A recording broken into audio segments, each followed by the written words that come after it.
Hi, this is Julie with Beadaholique, and in this video I'm going to show you how to make this pair of earrings right here. And I want to hold it up because it really does look best when it's hung. It lets those jump rings really hang properly. But this year I'm titling the Zoe Earrings, and it's really a quick and easy project, a great DIY piece of jewelry that even someone who has no jewelry making experience can definitely still put together. So really the focal of it is a couple different things. We've got this really pretty princess cut pendant by Swarovski Crystal in Rose. We have a Zola Elements acetate ring, and this here is the Mermaid. It comes in a couple other finishes too. This is just 3 of them. We do have more at beadaholique.com, but this is light tortoise, black pearl, and pearl. But I do want to go with the Mermaid because it has a little bit of pink in it. We're also going to be using a Swarovski Crystal 6mm Bicone in light rose shimmer. And then these 8mm jump rings, a little ball post earring hook, a little clutch for the back of it, and a eye pin as well. So that's it. So, and like I mentioned, really simple techniques here. You're going to need a couple pairs of chain nose pliers to open and close those jump rings. You're going to need a pair of either round nose or wire looping pliers, and then a cutter. Let's go ahead and make this. I want to show you how this goes together really quite quickly. So first off, we're going to open a jump ring. And we're using the same size jump rings for the entire project. So to open it, just grip the jump ring with the opening up at the top and twist. Now we want to slide on our pendant.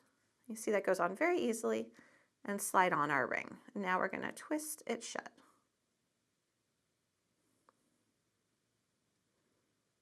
Okay, now we're going to add 2 more jump rings to our Zola acetate ring. Again, just twist open, link on, close shut, and 1 more. That's why you really do need 2 pairs of the chain nose pliers. Okay, link on,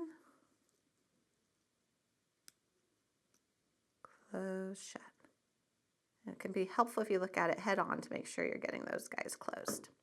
All right, so you want to let 1 drop to either side of your focal pendant. It just creates a really interesting shape when they hang. Now what we're going to do is we're going to pull out 3 jump rings that are closed. We're going to take a 4th jump ring and we're going to open it. And we are going to link on it to the ring. And then we're going to put all 3 of these jump rings that are already closed together. And close your jump ring. Okay, now we want a 2nd one. So we're really using the jump rings as a design element, and this is something you can do in a lot of different designs. Okay, so we're going to go through, get that ring, and then we want to go through all 3 of the jump rings, those nice closed ones.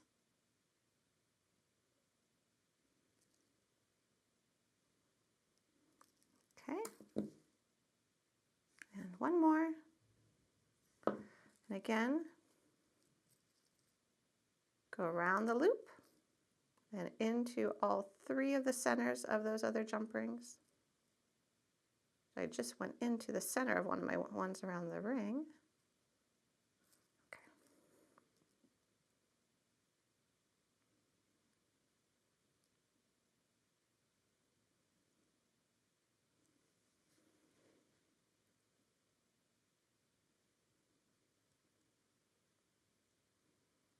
Okay.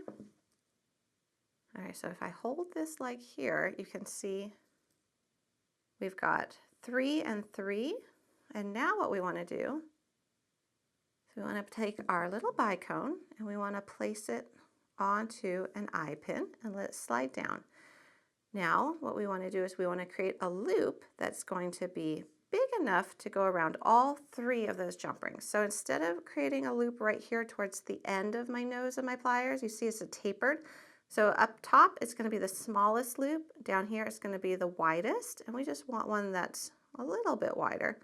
So I'm going to slide down just a little bit along the edge to create a little bit bigger loop. Squeeze, bend your wire over, rotate your pliers up to the top, and crisscross. And there we got a loop. And where it crisscrosses, you're just going to trim away that extra wire. You're going to open it up like so, and now you're going to place all 3 jump rings onto it. And you're going to close it on up. And now what we want to do is we want to find the front. And the front is on the princess cut here. You see it's that flat area, which is flashing a little bit.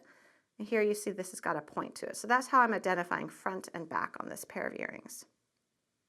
All right, so now what I want to do is look at my earring hook and make sure that when I put this on, it's going to hang right. And in this case, it will.